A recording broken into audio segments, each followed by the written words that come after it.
Oui, je crois que l'État ne peut pas prendre une décision de manière volo sans avoir constaté une situation irrégulière.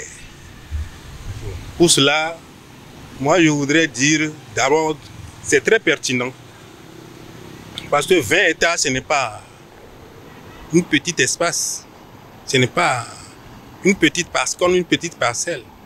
Alors que cette décision étant prise, il faut voir pourquoi cette décision est prise.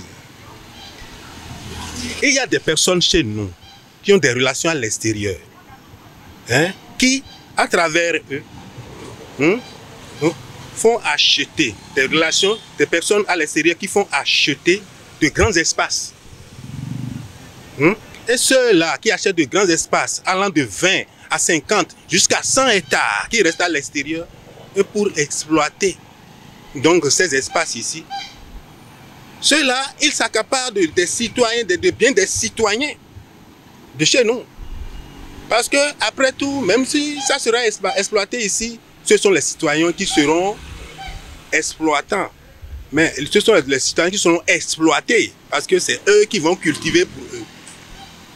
Je crois bien que c'est une décision bien prise. Et il faut savoir d'où ça vient, d'où l'argent vient. Si l'argent vient de ces gens de l'extérieur, on saura prendre d'autres décisions beaucoup plus pertinentes. Parce qu'il ne faut pas laisser nos biens être accaparés par des citoyens de l'extérieur.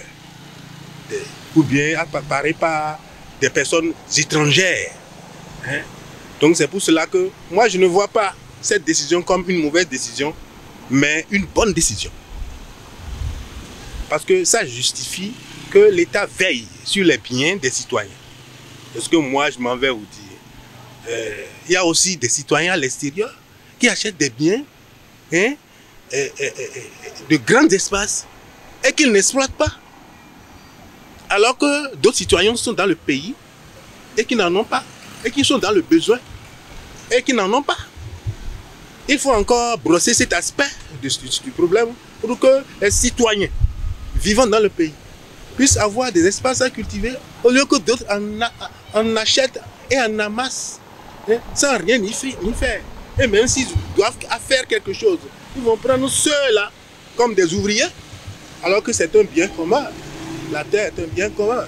Le 27 décembre passé, le directeur de l'ANDF expliquait dans sa dernière décision que désormais, pour acquérir des biens ruraux, c'est-à-dire dans le domaine du foncier, jusqu'à 20 hectares, il faut pouvoir justifier la source de financement. Et la raison qui sous-entendait dans ces explications cette décision, c'était pour éviter le blanchiment des capitaux, la prolifération des armes massives de destruction et consorts. D'abord, nous n'allons pas tout de suite balayer ou bien refouler, mais refuter la décision qui a été prise par le directeur. L'État ne prend pas des décisions hasardeuses. Avant qu'ils ne prennent forcément une décision, ils auront reçu forcément des suppositions ou bien ils auront déjà fait des constats de gaffe dans ce domaine avant de prendre la décision. Si l'objectif principal de cette décision, c'est de soulager la peine des populations dans le domaine du foncier, ce serait très bien, ce serait apprécié. C'est vrai, aujourd'hui, la décision nous paraît un peu obscure. Nous n'avons pas encore toutes les méandres de cette décision parce qu'on dit, quand vous voulez prendre à partir de 20 hectares, il faut justifier le financement. Si, par exemple, nous prenons l'exemple direct d'un milieu rural au Bénin, dans un confin très loin du Bénin, il y a des hectares qui se retrouvent jusqu'à présentement à 150 000, 200 000, et tu veux prendre peut-être 20 hectares, c'est un montant d'environ 8 millions pratiquement. Est-ce qu'il faut pouvoir justifier ça? C'est ça l'aspect. Ou bien c'est les périphéries proches des grandes villes, ils sont en train de cibler, ou bien c'est tout le pays. C'est ça, nous ne comprenons pas. Mais nous croyons quand même qu'avec le temps, ils apporteront de lumière sur la décision et nous allons comprendre de façon claire de quoi il s'agit. Mais le plus important pour la population, il faudrait que ça soit une décision qui veut vraiment soulager les peines de la population dans le domaine foncier. Vous voyez, dans ce pays, il y a été récemment, pour des questions de parcelles, de terrain qu'on sort, il a été fait un tribunal foncier pour gérer ces questions. La population était d'accord. Parce que avec ça, facilement, les difficultés, les contentieux foncieux qui durent par exemple 20 ans, 30 ans, facilement, ils essaient d'égrener facilement ces difficultés et on y trouve une solution. Si cette décision du directeur de l'ANDF, c'est dans l'objectif de soulager les peines de la population dans le domaine du foncier, nous on apprécie, on est totalement d'accord pour ça. C'est vrai, il y a des gens peut-être qui ont des domaines allant à 20 à 50 hectares, ils n'en font rien, ils n'y font pas l'agriculture, on ne fait rien là-dessus, c'est là bloqué, et peut-être plus tard, quand ce serait extrêmement cher, ils vont revendre. Si c'est pour quadriller tous ces aspects, que l'État est en train de prendre de pareilles décisions, on apprécie. Dans tous les cas, présentement, on reste positif, on observe, on va voir.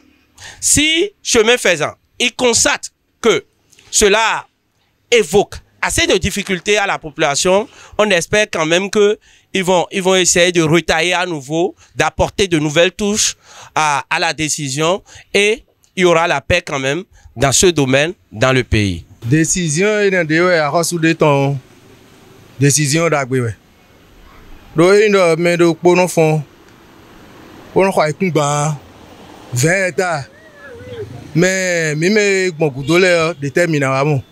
Alors que et de dandamendo a hosuni chon wenele bo tunde we na siku wan bon bo totonando FIFA. Donc nous de wa we et de côté ne kabi décision de ne de akosu de ton mi dogbeni do eni kudo azo bo ponde na siku blo nu bon bo ni do le ni siku sogbe do to o me o do nu susu tin do to lo me bo de jan we na blo bo mi no bibi akosu de si we do nu le eni no pon me gudo ton le eni no pon me gudo ton le jo an de décision de bouton eni no pon wa mo no gudo ton pour nous te donner décision et il y a mo to on fa et si pon do fini to on fa et ma ka pon do fie ne eni o et na le ayin do e blo mo tu akweno daho kabi me do akosu sa famele kere we na ho e so le vivia donc mi to gbe na kosu eni kudo azo ma o na pon ko epo. Pour refléter au mieux notre engagement envers les communautés au Bénin, en Afrique et dans le monde, votre plateforme média Reporter Bénin Monde embrasse une plus large vision et devient Reporter Média Monde. Nous sommes le trait d'union entre les communautés et les gouvernants. Suivez-nous via notre site www.reportermediamonde.com et en vous abonnant à nos différentes pages sur les réseaux sociaux. Reporter Média Monde. Nous faisons de votre information l'actualité du moment.